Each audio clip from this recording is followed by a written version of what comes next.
Student, कैसे हो? I hope कि आप सभी काफी अच्छे होंगे। और आज हम today we are going to start a new chapter of class 10, जहां पे हम ज्योग्राफी के अंदर चैप्टर 2 के बारे में पढ़ेंगे। Forest and wild life resources की बात करेंगे। आज के जो हमें टॉपिक्स के जो हमें इस लेक्चर्स के अंदर कवर अप करना है, पहले तो समझेंगे फॉरेस्ट की मीनिंग क्या है, उसके अंदर हमें वाइल्ड लाइफ की मीनिंग समझनी है। हम उसी के अंदर समझेंगे बायोडाइवर्सिटी क्या होती है ना। ये सब हमारे आज के टॉपिक्स के क्या रहेंगे, टारगेट रहेंगे। ठीक है, तो आइए हम एक एक करके वन बाय वन चीजों को हम करते हैं स्टार्ट। जैसे कि मैं सबसे पहले फॉरेस्ट टर्म से समझता हूं। जब भी हम फॉरेस्ट की बात करते हैं तो फॉरेस्ट किसी भी कंट्री के लिए क्या होता है, एक रिसोर्स होता है ना। फॉरेस्ट क्या है, एक इंपॉर्टेंट रिसोर्सेज होते हैं। क्या होता है, फॉरेस्ट जो होते हैं एक important resources for any country. किसी भी कंट्री के लिए क्या होता है, एक इंपॉर्टेंट रिसोर्स है। इंपॉर्टेंट रिसोर्स का मतलब है कि आपको पता है कि अगर हमें रिसोर्सेज क्या है, जैसे कि हम फॉरेस्ट हमें बहुत सारे रिसोर्सेज मिलते हैं, जैसे कि मेडिसिन बनाना हो तो अभी हमें क्या था, आपको पता है कि जो मेडिसिन बनाने के लिए बहुत सारे प्लांट्स का भी हम क्या करते हैं, उसके अंदर यूज करते हैं। जैसे बहुत सारे हमें फर्नीचर्स भी अगर बनाना पड़े तो वो भी क्या होता है, हमें फॉरेस्ट के थ्रू मिलता है। या मैं किसी तरह के नेचुरल रिसोर्सेज की बात कर लूं तो वो भी हमें कहां से मिलता है, हमें फॉरेस्ट से ही मिलता है। अगर मैं इसी के अंदर बात करूं फॉरेस्ट की, जब मैं बात करता हूं तो देखो फॉरेस्ट का मतलब सिंपल सा क्या होता है। फॉरेस्ट का मतलब सिंपल ये नहीं कि सिर्फ वो लिविंग जितने भी ऑर्गेनिजम्स होते हैं वेरियस टाइप के, उनको सिर्फ बेसिकली हम बोलते हैं हैबिटेट प्रोवाइड करना ही नहीं होता, बल्कि फॉरेस्ट जो होता है एक क्या करता है, एक एक्ट करता है एज अ प्राइमरी प्रोड्यूसर। अब ये प्राइमरी प्रोड्यूसर क्या होता है अभी समझाता हूँ। मैंने क्या बोला, they not only provides habitat to, है ना। ये सिर्फ हैबिटेट ही सिर्फ क्या नहीं करते, प्रोवाइड करते, ये सिर्फ हैबिटेट ही नहीं प्रोवाइड करते टू वेरियस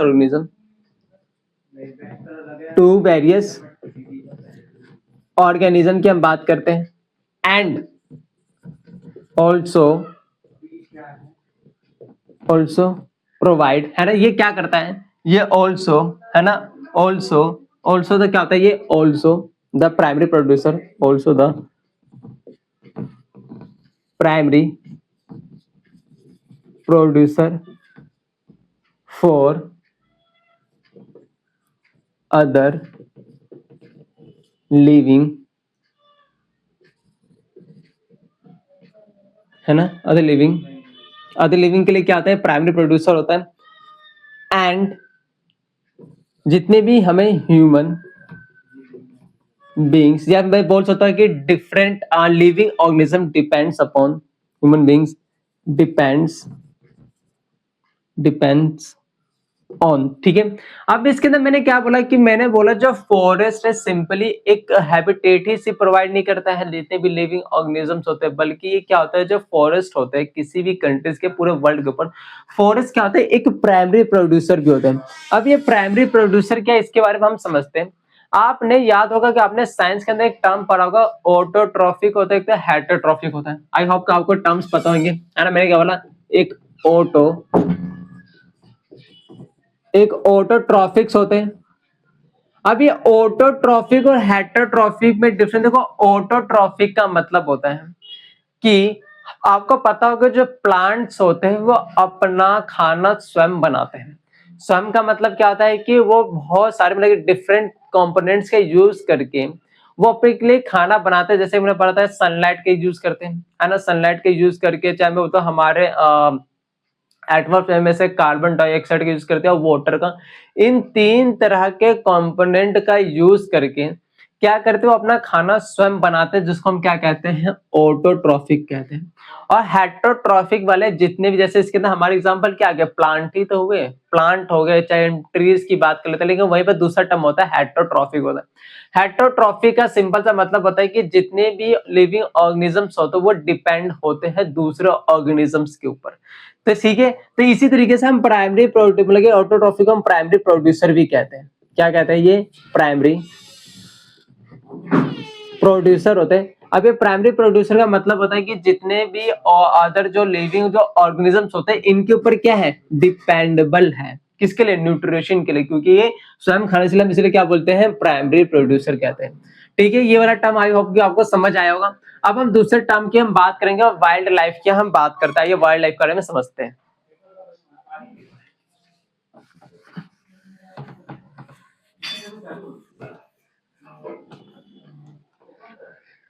देखो अगला हमारे पास जो टर्म आता है वाइल्ड लाइफ की हम बात करते हैं। देखो जब भी हम वाइल्ड लाइफ की बात करते हैं, जितने भी ऑल द एनिमल्स हो गए या जो बर्ड्स हो गए, चाहे इंसेक्ट हो गए या चाहे प्लांट हो गए, वो क्या है? हमारे नेचर के अंदर रहते हैं विदाउट ह्यूमन बींग्स, मतलब बिना ह्यूमन बींग्स के, मतलब ह्यूमन बींग्स के इंटरेक्ट किए हुआ। आपने देखा होगा बहुत सारे ऐसे, आपने पेट एनिमल्स के बारे में सुना होगा ना, जैसे कि डॉग्स क्या होता है? पेट एनिमल है, क्योंकि उसको जो ह्यूमंस होते हैं उनको पालते हैं। चाहे मैं कैट की बात करता हूँ, ऐसे बहुत सारे डिफरेंट एनिमल्स होते हैं, जैसे कि हॉर्स हो गया, एलिफेंट्स हो गए, ये सब क्या होते हैं? पेट एनिमल्स होते हैं। लेकिन ऐसे भी कुछ एनिमल्स होते हैं जो हमारे इन्वायरमेंट के, एनिमल चाहे बर्ड, चाहे इंसेक्ट बोलो, चाहे प्लांट बोलो, जो क्या होता है? हमारे इन्वायरमेंट के अंदर रहते हैं, हमारे नेचर में रहते हैं, बिना ह्यूमन बीइंग के। इस तरह के जितने भी लिविंग ऑर्गेनिजम्स होते हैं उसको हम क्या कहते हैं? उनको हम कहते हैं वाइल्ड लाइफ कहते हैं। ठीक है, तो इसको भी जरा नोट डाउन कर लेते हैं। मैंने क्या बोला? All the animals, all the animals, चाहे बात कर लूं, चाहे मैं बर्ड्स की बात कर लूं, है ना, बर्ड्स हो गए, इंसेक्ट एंड प्लांट्स, है ना, ये सब क्या हो गए? Plant that live in nature, है ना, plant that live in nature, हमारे नेचर में तो रहते हैं, बट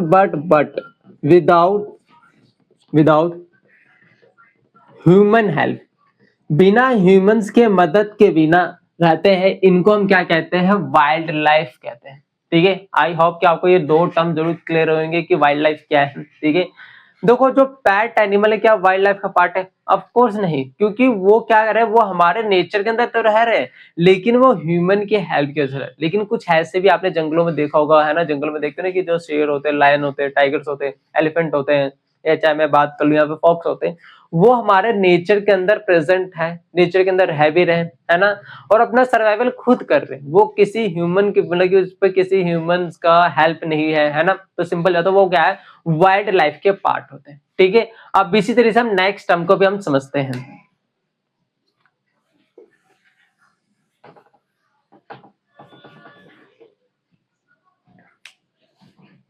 अगला हमारे पास जो टर्म आता है, हम बात करते हैं बायो डाइवर्सिटी की, हम बात करते हैं। इसी को पता है, बायोडाइवर्सिटी को हम क्या बोलते हैं? बायोलॉज, मतलब कि बायोलॉजिकल डाइवर्सिटी भी हम कहते हैं। इसी को हम क्या कहते हैं? बायोलॉजिकल डाइवर्सिटी भी हम कहते हैं। आइए समझते हैं होता क्या।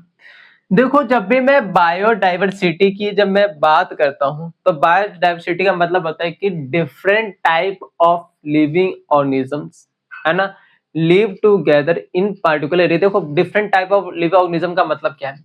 कि देखो जैसे कि हम जिस एरिया में रह रहे हैं, क्या वो एक बायोडाइवर्सिटी? हाँ, बायोडाइवर्सिटी है। एक ऐसा एरिया जहाँ पे प्लांट्स भी है, जहाँ पे ह्यूमंस भी है, जहाँ पे हमें बेसिकली हमें बर्ड्स दिख सकते हैं, इंसेक्ट दिख सकते हैं, ह्यूमंस ऑल्सो दिख सकते हैं। ये सब क्या है? ये सब क्या मिलजुल के एक जगह पर रह नहीं रहे? हाँ ऑफ कोर्स रह रहे हैं, है ना। मैंने क्या बोला?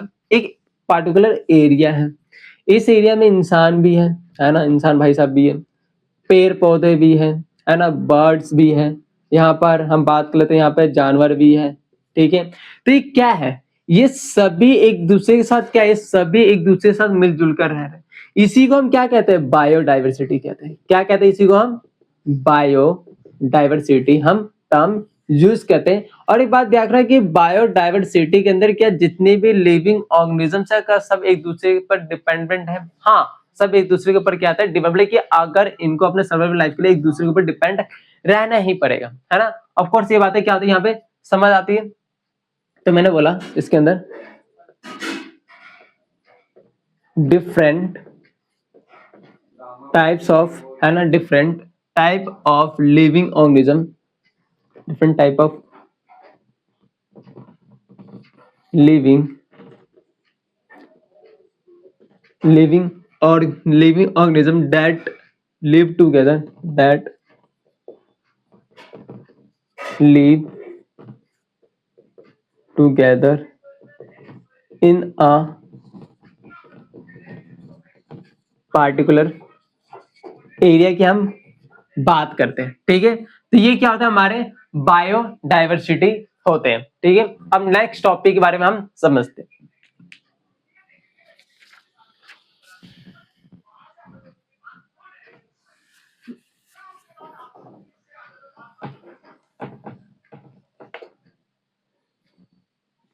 देखो नेक्स्ट टॉपिक आता है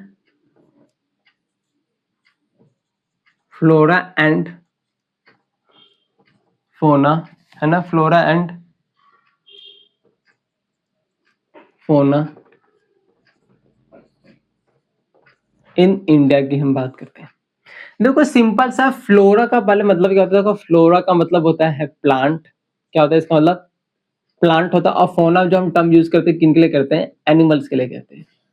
ठीक है, किन के लिए हम यूज करते हैं, एनिमल्स के लिए कहते हैं। तो जैसे कि हम बात करते हैं, जो हम फ्लोरा एंड फोना की जब बात करते हैं तो हमारे इंडिया के अंदर ये रिच बायोडाइवर्सिटी के अंदर काउंट होता है। किसके अंदर काउंट होता है, रिच बायोडाइवर्सिटी के अंदर काउंट किया जाता है। मतलब कि फ्लोरा एंड फोना के मतलब कि प्लांट्स और एनिमल्स के बहुत सारे स्पीसीज हमारे इंडिया के अंदर क्या है, प्रेजेंट। इसलिए हम क्या बोलते हैं कि इंडिया क्या है, एक रिच बायोडाइवर्सिटी वाली कंट्री है। तो हम बोल सकते हैं यहाँ पे इंडिया इज known as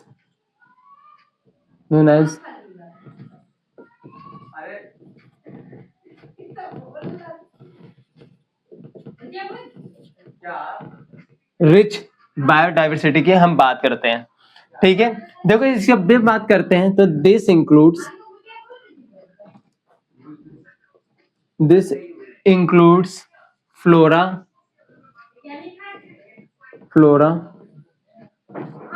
फोना वेरियस, है ना, मैं यहाँ पे बात करूं वेरियस इकोसिस्टम इन विच, देखना, इन विच स्पीसीज लिव और डिपेंड, मतलब कि इन विच जितने भी स्पीसीज होते हैं, स्पीसीज लिव्स या डिपेंड्स ऑन each अदर। ठीक है, क्या समझना चाह रहा हूं, देखो फ्लोरा एंड फोना या हम बात करें वेरी जो इकोसिस्टम है, इन विच स्पीसीज लिव और डिपेंड ऑन ईच अदर। जब भी मैं फ्लोरा एंड फोना की बात करता हूं, मैंने पहले बताया था कि हमारे इकोसिस्टम के अंदर बहुत तरह के वेरियस प्लांट देखने को मिलते हैं। बहुत डिफरेंट स्पीसीज के हमें क्या देखने को मिल जाता है, एनिमल्स भी हमें देखने को मिल जाते हैं, और से ह्यूमन भी यहाँ पे इन्वॉल्व रहते हैं।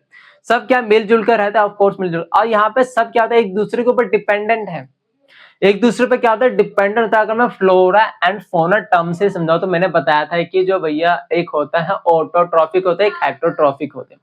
ऑटोट्रॉफिक का मतलब होता है कि ऐसे लिविंग ऑर्गेनिजम्स जो अपना खाना स्वयं बनाते हैं, है ना, make a food by itself.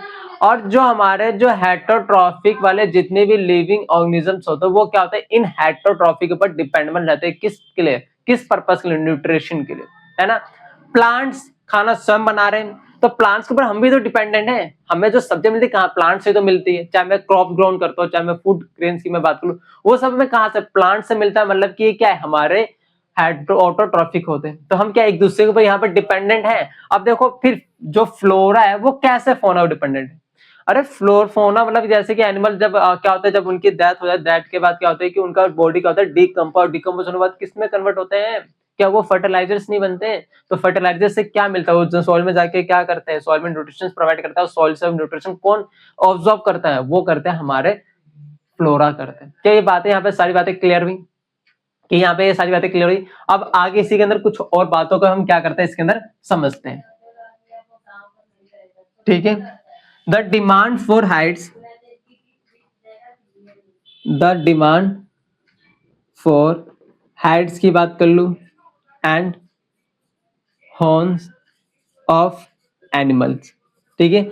आजकल देखने को मिल रहा है कि यार देखो एनिमल के हाइड्स या होस्ट, हाइड्स का मतलब सिंपली बता, हाइड्स का मतलब होता है कि आपने देखो जो जानवरों को जो चमड़ी से जैसे लेदर की हम बात करते हैं ना, जो पर्स बनते हैं, बेल्ट बनते हैं, शूज बनते हैं, ये सब क्या है, इनकी मार्केट में बहुत ज्यादा डिमांड है। हर कोई चाहता है कि भैया इनके जो खाल होते हैं, जो चमड़े होते हैं, उनके बने हुए प्रोडक्ट मार्केट में बहुत ज्यादा ही क्या है, डिमांड पर है, लोग हर कोई इसे बाय करना चाहते हैं। चाहे मैं बात कर लूं हॉर्न का भी बहुत ज्यादा डिमांड है हमारे मार्केट के अंदर, हमें देखने को भी मिलता है। ठीक है। ऑफ एनिमल एंड फोर, आप देखो एंड फोर मेडिसिनल प्लांट्स है ना, मेडिसिनल, चाहे मैं प्लांट्स की बात कर लूं, ठीक है, वहीं पर अगर मैं बात करूं मेडिसिनल प्लांट्स की बात करूं, कमर्शलाइजेशन एक्सेट्रा, कमर्शियलाइजेशन एटसेट्रा। अब पता है इनकी वजह से क्या हो रहा है, इनकी वजह से क्या होता है, जो स्पीसीज ऑफ जो plant, species of plant and animals है ना, इनकी जो प्लांट्स और एनिमल की जो स्पीसीज है धीरे धीरे क्या होती जा रही है, डिक्लाइन हो रही है। कहीं कि ये एक्सटेंशन की बाउंड्रीज पर आ खड़ा होगा, मतलब कि एक्सटेंशन के बाउंड्रीज का कहना मतलब है कि इनके हम बहुत ज्यादा तेजी से इनका क्या करो, ओवर यूज कर रहे हैं, है ना। हम क्या करें, इनकी डिमांड की वजह से, चाहे मैं बात कर लूं मेडिसिनल के प्लांट्स की डिमांड की वजह से, कमर्शियलाइजेशन की वजह से, इनकी वजह से इनकी डिमांड इतनी तेजी से बढ़ रही है कि हम इनका ओवर यूज कर रहे हैं।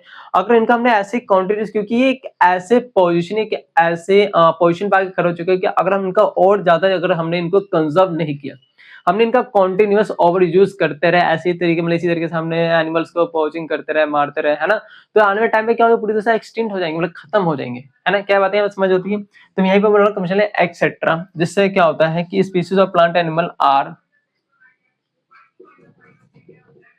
Species of plants and animals are,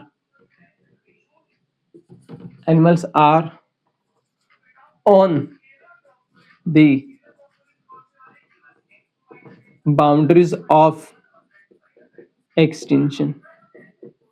किस बाउंड्री पर आ चुके हैं, एक्सटेंशन के बाउंड्रीज पर आ चुके हैं। ठीक है। तो यहाँ पर ये टॉपिक हमारा क्या होता है, कंप्लीट होता है। ठीक है। आई होप कि आपको ये लेक्चर काफी पसंद आया होगा। अगर इनमें से किसी भी टॉपिक में कोई डाउट हो तो आप क्या करते हो, उसको कमेंट बॉक्स के अंदर पूछ सकते हो। And thank you.